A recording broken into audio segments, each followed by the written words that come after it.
Good morning, everybody, and welcome to the webinar for strategic prospecting. Some of you, well, most of you will be watching this as a recording, and so thank you for watching, and apologies again for the tech issues that we had and the timings. I was just explaining to one of our participants that I use a tech in the UK and my EA was out of the country. So yeah, one shouldn't do these things on their own. But anyway, here we are now. And thank you for watching this recording and being part of this. Who am I? Intentional influencing. We're all about betterment. So we're bringing people's potential to reality. We mainly work with sales-led businesses to help encourage good improvement of processes and help people strive for continuous growth, obviously, because we want people to achieve better results. I love sales. I'm very passionate about it.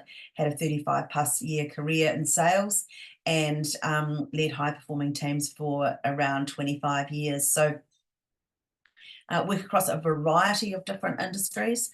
I'm a generalist, not a specialist when it comes to your industry, but what I do know is that B2B sales or B2C sales still have the same approach that is attached to them. Today we're talking about strategic prospecting, which is obviously the first part in most sales process. And so what I want you to get out of today is that you'll feel more refreshed and more confident on finding prospects, how to research them, how to be prepared, a little trick of AAA and BRIC, which I'll tell you more about shortly, and really just to help you increase your conversions of calls to sales. And really what we really want to get down to is how you actually make appointments with people and how you physically make those calls. So what I want you to do now is just take a little minute and write down the one thing that you really hope to get out of today and share in the chat if you wish. Otherwise, I can share it with your manager or share it with anybody. But it's just really good just to write down what you want to get out of today. One of the things I don't know is that we all have a reticular activating system. And if you ever buy a red car, all of a sudden everyone has a red car. So just make sure that you write it down, what you want, because chances are if you go looking for it, you'll find it. So I'll just give you a moment to do that. Nothing happens until a sale is made. It doesn't matter what organization you work in, whatever it is that you do, whether you produce, whatever it is that you do, nothing happens until a sale is made. And that's why we as salespeople or sales leaders, whoever you are watching this, needs to be really aware of making sure that our sales team are working to their best possible practices.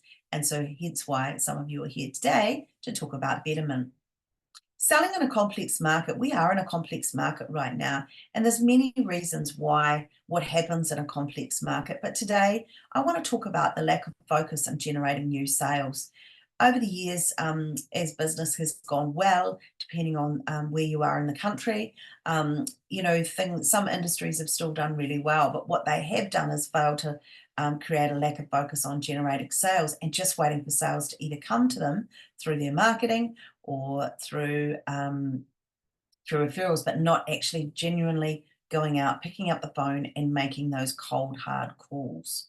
So that's some of the things that I am actually seeing. It's important that you also understand some of the things that you're seeing. You will also know that things are taking longer. Sales cycles are really long at the moment. B2B sales, it's taking a lot longer. I've even found that in my own business. And also that people are expecting more out of their company now and therefore more out of their salespeople. So, I always hear how hard selling actually is, but so is buying. I don't know the last time you bought anything, the decisions that are out there, the choices that you actually have. So ask yourself, how easy do you make it for your customers to actually buy from you? And I've always said that the answer lies in a sales model that is the way your customers want to buy instead of the way we want to sell to them. So think about your own process. Do your company have a process? If they don't, there's also another webinar that's available I can send to you. And so, what we've got to do is kind of, re-engineer the way in which we've always thought it with the way with which we've sold and the way which we thought is a normal way of doing things, right? So when did you look at your last way your team or your selling style actually was? And are we really relationship focused, or are we actually challenging in a proactive way in which we sell? And I'll tell you more about that later. And really important that we also have products and services that are remarkable to our customers. One of the reasons people buy off people, and this research is done out of CEB, out of the US, they researched around 5,000 customers and around 25 companies. And what they found in that research was that 53% of people bought because of the sales experience. And that's you, the salesperson. So company and brand, product and service, those sorts of things were 19%. And the price to value ratio was only 9%. So that means that it's down to you as the salesperson to give a remarkable experience from your person to the person from the time you pick up the phone to the time you deliver and redeliver if appropriate. So, some of these follow-up stats, these are particularly disturbing to me, that, on the right-hand side there, you'll see sales statistics. 48% of salespeople never follow up with a prospect, and 80% of sales are made on a 5th to 12th contact. So many sales are not actually happening. And I don't know about you, but if you go and put a whole lot of time and energy into being in touch with people, you really want to follow them up, right? You'll see there on the left, on average, salespeople tend to follow up 5 to 7 times. But in the industry variations, you'll see there, it's not uncommon for B2B to do 7 to 10, whereas B2C might only be 3 to 5. Now, these are just stats that are available at a research company out of the UK. But, the fourth stat down there on the right-hand side, only 10% of salespeople make more than 3 contacts. So what I want you to do is just think about that. And do you make more than 3 contacts? Do you actually continue to follow people up? Interesting question that only you can answer, right? But just think about it. If you're only doing it 3 times, and the research is saying 7 to 10 or 3 to 5 or whatever it might be, you need to follow up a little bit more. So how do we get into this strategic prospecting? First of all, we need to understand how to strategically account manage our list of people that we have. So I categorize people into 5 categories: high-value customers, which is people you want to be working on; suspects, people you suspect you might call, so they were leads or suspects, which you want to turn into targets or prospects. They'll then in turn either become casual with you or they'll become high-value customers spending on a regular basis. And then there's the definite no's, which I'll talk to you about shortly. So ideally what we want to be working on is we want a long list of people, which is our suspects and our leads, and moving sort of 10 to 12, depending on your industry, might be 50, might be 2, depending on your industry, into our target. This is where we're specifically working on them, researching, developing the relationship, and we have a methodology following these through, because we want these people to become high-value customers, right? And so that's where we start with, and that's what we're talking about today, is suspects and leads, targets and prospects, and how we actually get to them, okay? And the strategic account list management, you'll see there the definite no's.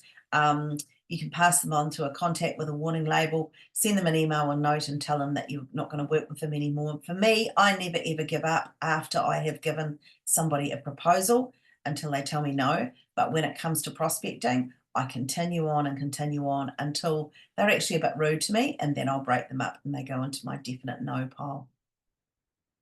So it's really important as we're going through defining our strategic account list management is that we really make sure we set goals and objectives. We develop good account plans, and we monitor progress. But in the beginning for us today, we really want to focus on that strategic prospecting. So really important that we stay focused on that today. Finding the right prospects. So how do we go about this? I mean, there are so many different ways of finding a prospect, and I don't even begin to imagine what industry you're actually in.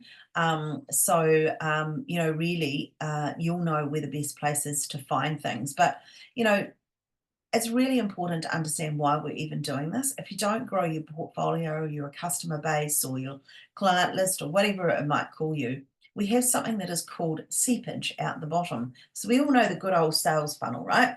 And if at the bottom of that sales funnel, things are constantly falling out the bottom, we've got to keep popping everything in the top, and that's why we prospect. You know that, right? Because you're a salesperson. But what we've got to do is make sure we do it in the right way. You know, we can, there's a whole lot of different places where we can find people. One of the things that's really important, we decide when we're going to do it. For me, prospecting is always on. I'm always available for prospecting, but sometimes I'm not in the right space to actually do it. So I need to find myself the right space. And for me, it's quiet. It's I make sure it's the right time of the week or day. I wouldn't phone somebody on a Friday afternoon for my particular business. I find a Tuesday morning and a Thursday morning work really well for me. I find Monday's quite an odd day to prospect because people are often setting their week up, and by Friday they're done. But you'll know when the right time is, and you've just got to keep track of it, right? One of the things that we have to do is watch our conversions, and we have to watch what works for us and what doesn't. So then there's the how. I mean, we have to focus on industries, categories, or verticals. And so what I mean by that is that sometimes, depending on what it is that we're selling or the time of the year, the cadence that you create around it is what is really hot right now for your business, who's buying, and especially in a challenging market, we need to just pay attention to what our customer base is doing when things are a little challenging. And the last thing is who. Who do you actually want to have in your portfolio? Who do you want to work with? Who's your ideal customer? For me, my ideal customer is a business that sort of has around 35 to 50 salespeople. They might have a couple of sales managers. They might not have a set methodology. They might not have a learning and development program. And they can be in any industry. I don't mind, but they've got to be good people. I only like to work with good people. So I know who I want to bring into my portfolio. So right now I want to ask you, where do you currently go to look for prospects? Where else could you go? And who should you have called already? Excuse me. Good thing to recap on. So once we've found these prospects and we've decided, okay, we're going to use our strategic account list management, we're going to take 5 to 10 to 20 to 30, whatever feels right for you. I tend to think that we can't really work on any more than 10 personally. And we're going to take those people and we're going to move them into our prospecting. So we've got them, we've found them, we've moved them into the prospecting. Now, the first thing that I do is I run them through my AAA, which is a forward align access. Now, what does that mean? Access means, do I have access to the decision maker or at least the influencers before I make the call? Because without the decision makers and the influencers, the conversations that you're going to have will be just interesting, right? Very hard to get decisions out of people who don't have that decision-making power. So first of all, check the access. Second of all, align. Do they align to your business? Can they align to your business? What your product and service offers? Can they actually align to that? Do the two of you line up? And then thirdly, afford. It's really important we don't make too many assumptions on behalf of our customers, but what we have to do is work out, can those people actually afford, or do they have the capacity to grow to be able to afford your product or service? So run them through the AAA. Sometimes if they've got a couple of them, you might want to go for it. But I tell you that the main one is access. So to get access, we really need to understand who the person is we need to be talking to. And thank goodness we're all only one Google search away from being smarter.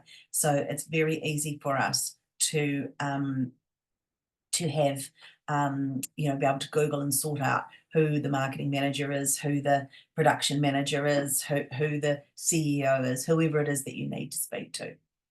So we do the AAA. And the other little thing that I wanted to teach you about is a brick. And so we create a brick, which is a business reason I am calling. Now, why do we do that? It's really important that we make a call, and I'm going to run you through how you make a call shortly, that we actually get to the point of why we're calling. Remember, people you're calling often might have heard from several different suppliers over the past couple of weeks. I went to an industry event a couple of months ago, and they had some customers up there, and one of the customers told all the salespeople, there's about 150 salespeople in the room, that they get between 15 to 20 calls from people like them every month. So you have to be really real and you have to be relevant to your prospect because you really want to stand out. from the crowd. So a business reason I'm calling, we'll touch on shortly as we go through it. But they're the two things, that little tricks that I make sure I keep up my sleeve. So when I'm preparing for a prospect, I make sure I run them through the AAA, and then I think about, as I'm preparing, what would be the reason I am calling them. So then we move into research and preparation. And I'd have to say that mediocre sales reps really leave this out. And what happens is that we burn out and we waste opportunities. You really need to think about the other person at the end of the phone, how you can be different, how you can be more relatable, but most important, what can you do to make a difference to their business? Or if it's a B2C customer, how can you make a difference to that customer? Please don't be noise in their day. Don't be irritating. And make sure before you do, you find the person that you need to speak to, right?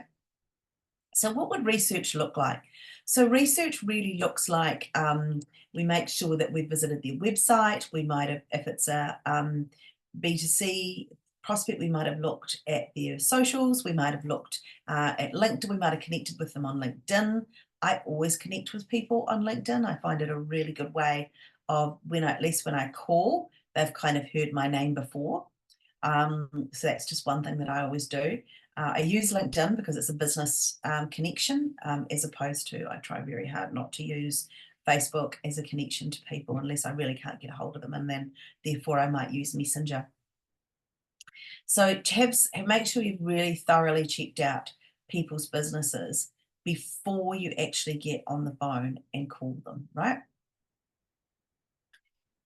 So making the calls, I get asked this one all the time. It's okay. Yep, I get it. It's all very well, do this, that, and the next thing else. But how do we actually make the phone call? So I have what I call the marshmallow bulldozer. How did this come about? So around 30 odd years ago, 35 years ago, I was a salesperson for a medical insurance company. And when I joined, I was given basically the instruction that a few leads come through, but you need to get in the phone book and just call through people. So it was a B2C play, right? So I was asking to go into people's homes. By the time I got to about letter A or letter B or C, I realized I was actually pretty darn average at making these calls, and thought, I need to stop something. I need to create something different. And so I decided, after really thinking about what had gone wrong, because I went back through my notes of what people had said and how many people, I had about a 1 to 20 ratio of making calls and getting appointments. And I thought, I'm going to go broke. So when I really looked at it, what I worked out is, when some of the calls were being made, as I got distracted, and I might started talking about the product, or I might have, started talking about their own issues. And so I worked out that the people that I got the time to go and see were the people where I focused only on making an appointment and going to see them. So that's where I created my marshmallow bulldozer, which basically meant I had 20 seconds to get out who I am, where I work for, and what the business does. And so that would go something along the lines of, hi, I'm Di Murphy from Intentional Influencing. We work with sales you'll see down there, I've actually written my book, but we work with people to bring their potential to reality. And then I follow up with, we haven't spoken or we haven't met before. Now, I do this because, I don't know about you, but I get so many phone calls, and people might say, oh, it's Di Murphy calling from Intentional Influencing. How are you today? I think, God, who is she? Who is she?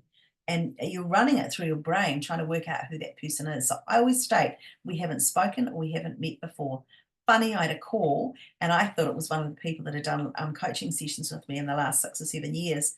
I get this call, and I can't remember the guy's name, but he said, hi, it's so-and-so from wherever he was from. I didn't quite catch it. He said, we haven't met before. And I thought it was a bit of a joke, because I thought, oh, maybe they've been through my sales training. Turned out it was an investment company out of the US. So turns out I'm not the only one that says that.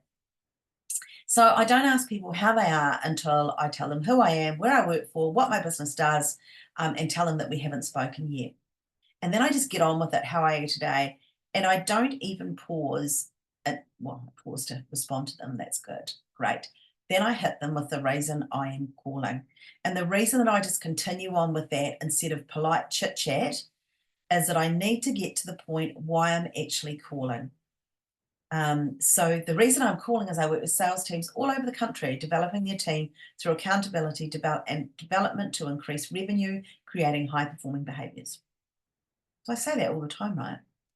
Or I might say, I've noticed the other reason I do is because I look at for my business, I look at Seek and Trade Me and see when lots of salespeople are being employed. And so that I would call them and I would say, hi, the reason I'm calling today, after I've done my first bit, the reason I'm calling today is that I noticed that you've employed several salespeople lately, or I've noticed that you've recently employed a new national sales manager and thought that it might be a good opportunity for me to come and talk to you and discuss how you develop your sales team. So I do adapt it, but that's the one there. If I'm just doing pure cold calling, that is the main thing that I do actually say. It positions the fact that I work with teams all over the country, because I do. I talk about accountability because salespeople, one of the areas that they need to be focusing on is holding each other and their managers holding them to account and themselves holding them to account. So the accountability word works for me. To increase revenue is another little piece, and then high performing behaviors. So in your business reason you're calling, make sure you are positioning yourself as well and pulling out those key words that really, inspire what people want. Now, if you're selling a one-off opportunity for somebody, then you're selling or maybe you're selling an experience. It's really important that you talk about the transformation that people are going to have. I always think whenever I don't make a sale, I think I didn't obviously put across enough of a transformation that people might be might be going to have when they work with me. So whatever it is that you're selling, need to understand, and it is a bit of an overused word, but it's a very true word. What was the transformation? How do I get them from where their current state is to where they really want to be? So that's why we have to do all of that research beforehand and make sure that people are really, really understanding who we are, what it is that we do. And so make sure you go back to that. How can you be different? How can you be more relatable? All right. And also make sure you are ringing to find the right person in the business. So when you ring, you are saying their name. Hello, Mary. Hello, Bob. It's Di Murphy calling. So make sure you've got that person's name so you can go straight in. Way back many years ago when I sold B2B, I would ring up and I would do like a telemarketing thing to find the right person, because that was before we had the internet, and we could Google search businesses and who the right person was we might need to be speaking to. If you're cold calling B2C, then you need to be pretty quick and get to the point, right? Because I don't know about you, but I get a lot of those calls from investment people or insurance people or experienced people. And you really need to position yourself pretty quickly, especially with that. The reason that I'm calling, it's really important that you get that out really, really quickly, and the transformation that people might have as a result of working with your business. So that's how you make the call. So, hopefully you've noted down some of your own ideas of how you might be your marshmallow bulldozer. Why do I call it that? Because we don't want to be so smarmy that, we've got all these slick answers to people when we call them, right? I don't even have a script beyond that. But what I do before I make the call is I write out a set of objectives that I really want to achieve. And I said that in one of the earlier slides. So you have written somewhere what it is that you want to achieve. For me, I always have get the appointment and make sure when I get the appointment that I've got the right decision makers or access to the decision makers when I do this. So, get prepared, write your objectives down, get prepared, have the right person, have the business reason I'm calling. And I still have my little script of who I am and what it is that I do, because you don't want to get tripped up, right? You want to sound confident, but we don't want to sound too slick. When they say this, we say this, but you've got your first piece, your first 20 seconds is ready there and ready to go. Trust me, it has helped me on so many occasions where I've been a bit thrown off when someone's said, sorry, who are you again? And it throws me off my little script where I can go straight back to it again, and I'm ready to go. So, always make appointments. It's really important, unless you're selling B2C. But if you're selling B2B, always try and make appointments. If you're selling B2C, you've got to do that transformation piece, remember? You've really got to tell people what your product or service will actually do to help them. And so make appointments face to face is good. Zoom's fine. Belly to belly, where you're actually right in front of them. Whichever way you want to actually do that, make the appointment. Make sure you're aligning all the way. Make sure you're finding out the measures of success with them. Expectations both ways. One of the things that I always say is that we really need to make sure that we're completely aligned around expectations. You're going to do X, Y, Z before this day, or they're going to send you this before this day. Expectations are always lined up, right?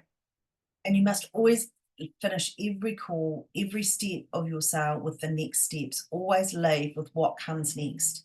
Never leave a prospect not knowing what's happening. I'm going to come back to you with a proposal that talks about XYZ. I'm going to send you XYZ.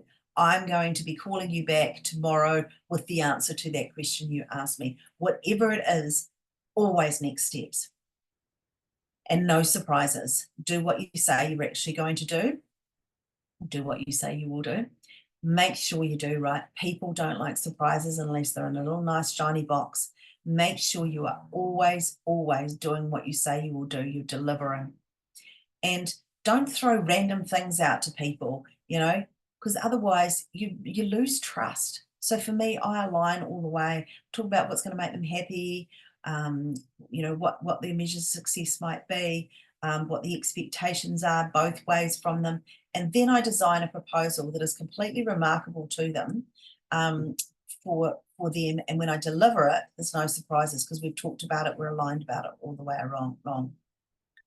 5 to 10 times before you get a result. Sometimes try different ways. I am not wed to picking up the phone as the only way of doing things.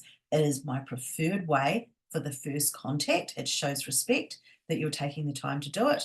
But text works really well for me. I often get responses from texters, especially when I'm following up. Hey, did you get the proposal? We talked about the fact that you would give me a call. How are you going with it? I often get quick responses with that, which is great. I use LinkedIn Messenger. If I have to, I'll use Facebook Messenger, but I try really hard not to. Pop in. I've popped in to see people before. It's not my preferred way because I think it's a wee bit rude, especially if, someone's like a CEO behind the scenes, don't really like you sort of surprising them too much, but you'll know that because you would have already had a bit of a chat to them. And so when you actually get the opportunity to follow up with people, try different ways, just be unique, again, be persistent. If you can't get a hold of them, now this is before you've given somebody a proposal, because remember, we don't give up if we've given them a proposal. You've taken your time to tell them what your product or service is. So why shouldn't they give you at least the expectation you should have is that they should at least give you a no. And then I break up. And I send breakup emails really only to people that I really haven't connected with. And how that works is that I say, I've been trying to get a hold of you now by text, by email, by phone. You would have seen all those things. What we did discuss was me coming to talk to you. You seemed very keen at the time to learn more about how you could make your team more high performing. Bing, there's one little thing in there. However, it appears that you don't wish to speak to me. If I've read this wrong, then please certainly reach out. I get a lot of response from that. As in, yep, sorry, I've been busy. Yes, I do want to talk to you, because my final line always says, should you want to speak to somebody into the future around creating greater revenue through high-performing behaviours with your sales team, then feel free to give me a call. And it's a little bit of that sort of another wee nudge to say, what happened to you? I thought you were keen on growing and developing your team. So I do that from a breakup point of view. So, that best practice follow-up, this is again, it's purely researched.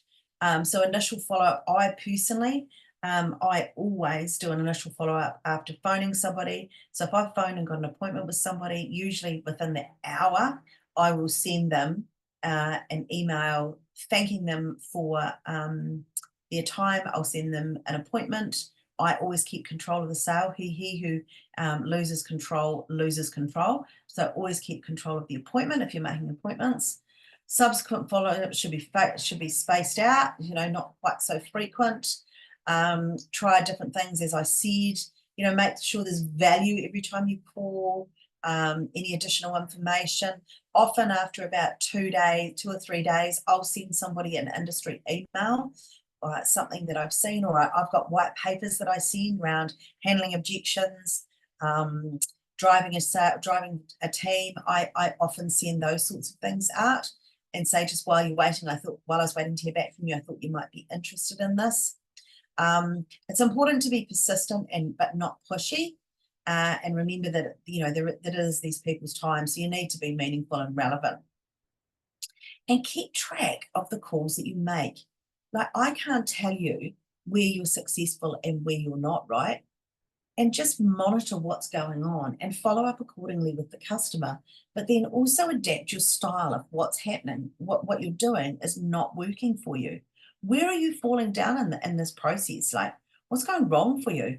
Could even be as simple as you're not even picking up the phone, or it could be as simple as you're not connecting with them in a meaningful way, or it could be as simple as you don't position yourself and who you actually are. Could be simple as you're not really that visible in the marketplace. So you need to get visible, whether that's your business or whether that's you personally. How do you get visible? You get yourself on LinkedIn. You're making sure that people understand who you are and what it is that you do. Check out my LinkedIn and connect with me. I really encourage you to.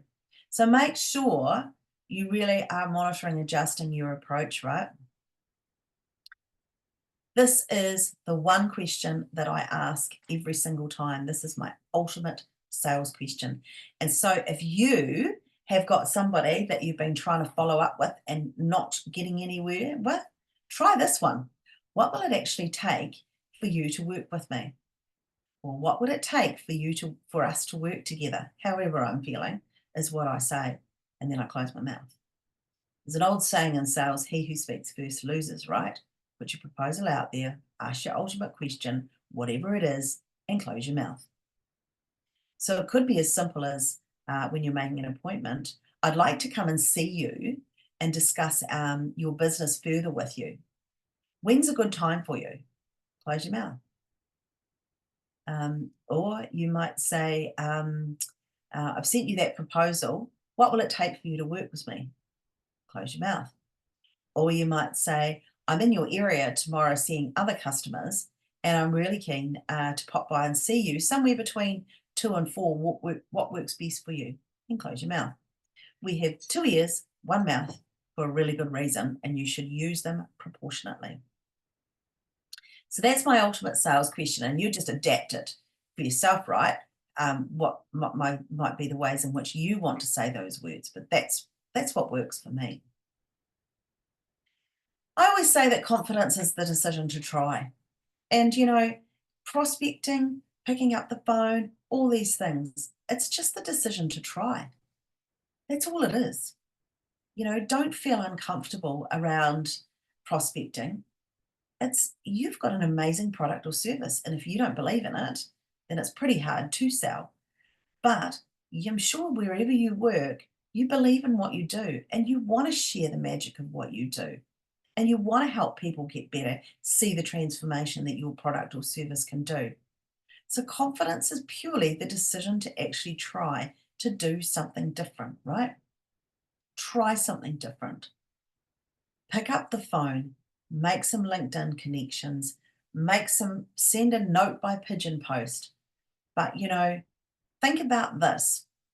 If you decided to put in 6 months of pure focus into prospecting for your business, now the next 6 months, so we're not quite 6 months before the end of the year. So let's call it over the next 4 to 5 months that you really put a strong emphasis on prospecting and bringing new people to your business or your portfolio. And think about the fact that that's going to be quite hard work, but you're going to try. And then think about the transformation that you as a salesperson might have, and where, if you wind the clock forward 12 months, 2 years, 5 years, how much further you might be ahead in your selling. And most salespeople I work with get a bit of commission, right? So imagine what the impact financially would be if you just worked consistently and had the desire and the confidence to try this prospecting. It's not hard. You shouldn't be frightened of it. I still get a little bit about it, and I'm okay with that. I don't mind going in with an edge that I'm not too cocky and not too confident. But I do keep my notes. I do have my scripts. I do use my marshmallow bulldozer. I do my research. I do all of those things. I still do that, and I've been doing this for 35 plus years. But that is my consistency and my desire to succeed. So just imagine if you put a focus on this for the next 4 to 5 months and just made the decision that you were going to try, where would you end up? And just to close out today, look, thanks so much for joining me. What I really want to do is just for you to take away the one thing that you're going to work on, change or adapt, and write it down. And what was your key takeaway?